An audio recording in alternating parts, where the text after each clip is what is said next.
story today, a major dust-up over the hit TV show Duck Dynasty. A&E Network announcing the suspension of the show's patriarch, Phil Robertson, following his comments on homosexuality in GQ magazine. William Lajeunesse is live in Los Angeles, so if we didn't read the piece yet, William, you're going to catch us up on what Phil had to say.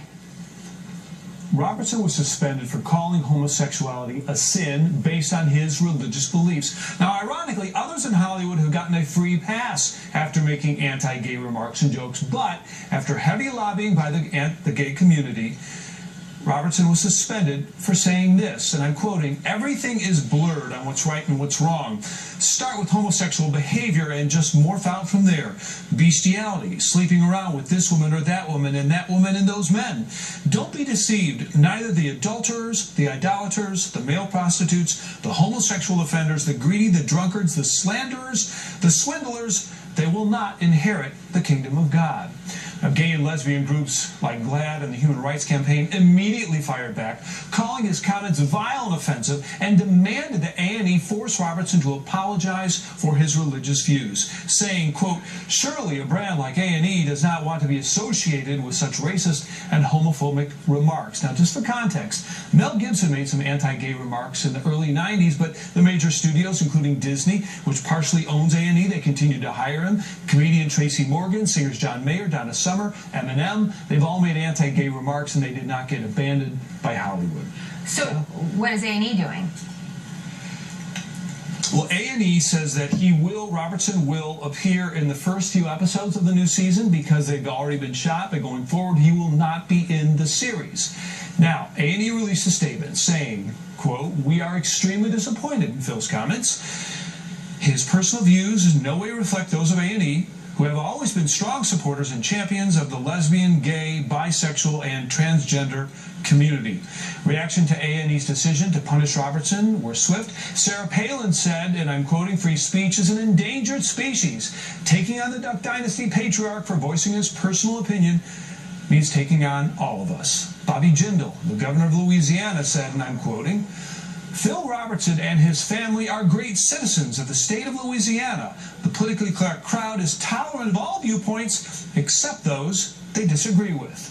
Case in point, the director of the blockbuster movie X-Men made anti-gay remarks, continued making movies, and 2 years later received an award from GLAAD.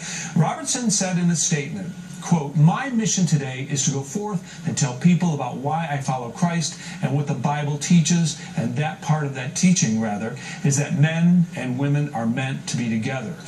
According to a new group, the Faith-Driven Consumer Group, it's a Christian group, they say, simply put, Phil Robertson is being censored for quoting the Bible, and they are starting a petition drive to reinstate them. So, Jenna, A&E is in a jam. Very interesting where it goes from here. This is a fresh story. We'll see what happens next. Interesting to get the statement from the governor of Louisiana, because we'll be talking about that in our next segment about how Louisiana was portrayed in the article. William, thank you very much. We'll stay close and see if anything happens over the next couple hours.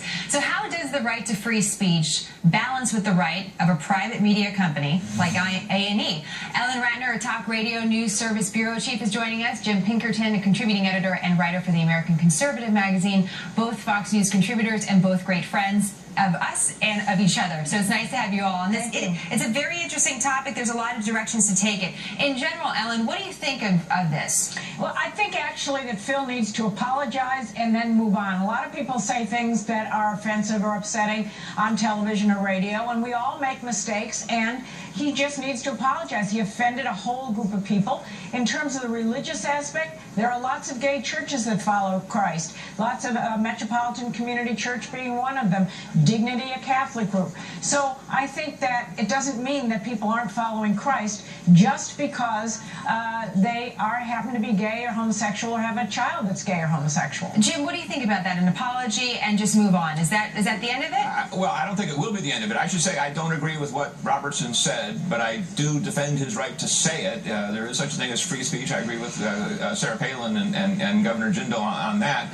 I think, however, you will see a little test here of the power of the professional outrage groups to force Phil Robertson off the air forever. I'm sure that's their goal, unless he completely abases themselves to him, which of course is possible. But I suspect what we're seeing here is just a power play and a kind of a purge of Southern white Christian patriotic culture out of TV. And meanwhile, people like William Lajeunesse also could have mentioned Alec Baldwin, who's been an angry homophobe, and of course is still doing TV commercials. You know, it's interesting that you mentioned that about the South and about Christianity and conservatism as well. Ellen, I'd like to ask you about that. If this is all based on one GQ piece, where the reporter definitely had a point of view going into this piece, and in some ways one could argue he almost approached it like an anthropologist going in to see these strange bearded men in Louisiana who have Fox News on, who sell duck calls, who have a cache of deadly weapons, and who is surprised, the reporter in this piece, that they don't sell rifles. Well, I mean, how could shocked that they don't sell rifles? So is this actually a fair portrayal of this person, or is this in some ways an unfair critique of a Southern Christian? Well, I will say this, that, look, Phil got himself in hot water with his remarks. There's no question about that. On the other hand, obviously the GQ reporter did have a point of view. He used his free speech rights to do that. Now, Phil can come out with his point of view, but again, you can't be saying anymore, you know, the Bible was used to justify slavery at one point. You can't really be putting down a group of people in this day and age. This is the year 2013, a very different place than it was when some of these people made remarks in the early 90s. Well, Jim, interesting. This is also another quote from the article. William read the quote that a lot of folks have issue with, and it's very controversial. Here's another quote that Phil also said just a paragraph later. He said, quote, "We never ever judge someone on who's going to heaven, hell. That's the Almighty's job. We just love them, give them the good news about Jesus, whether they're homosexuals, drunks, terrorists. We let God sort them out later. You see what I'm saying?" That's Christian faith right there. And again, it's not everybody's interpretation of it, but it's his interpretation, and he represents a lot of people. Look, the show is extremely popular, and for a reason, because it strikes a chord with the American public, and it would be a shame if A&E gets terrorized into throwing him off the show. Well, I agree. Well, Jim and I do agree that he shouldn't be thrown off the show if he apologizes. Look, this is a forgiveness season. We're all into that. And I can even forgive him, but he has to say to the American people, particularly the gay, lesbian community, that he's sorry for what he said. It was not right. Ellen, where is A&E on this, though? Here they've made millions of dollars off of this program, and they have let this family be who they are and talk about faith and talk about family. Does it surprise you that an A&E person wasn't around, who wasn't aware of this interview, if it was such a franchise that they so deeply wanted to protect that they're going to suspend one of their stars? I don't understand why the A&E person wasn't sitting in the interview, and that's often done, be it congressional interviews or media interviews, where you have your, your PR person with something that records the interview. And it's also surprising that they're so silent about this. Not a good idea, but they want to protect their audience, and they're making money. It's a lot about making money. But Jim, what is the precedent that set as well? If you're asked your opinion on something and you're a celebrity or you're anybody, an individual, are you not allowed to give it, or is it the word choice? I mean, if he just chose the wrong words here and he should have been a little bit more censored. Now, you're perfectly free to give your opinion as long as you agree with the dominant mainstream media culture. Then, of course, they love it. You're perfectly free to say that you love Obama and that you love the United Nations and you worry about the penguins and global warming. You're totally free on that. And if you say something they don't want to hear, that's when they put the knife in you. Ellen, you say he needs to apologize. What does that need to look like?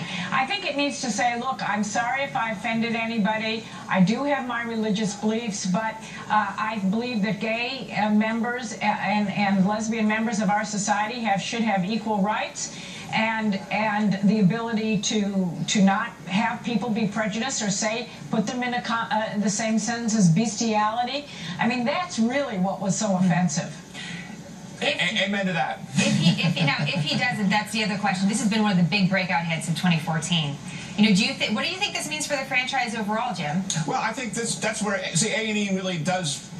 You were quite right in saying they should have interfered with GQ getting close to these people to begin with. Obviously, there was no way that interview was going to turn out well.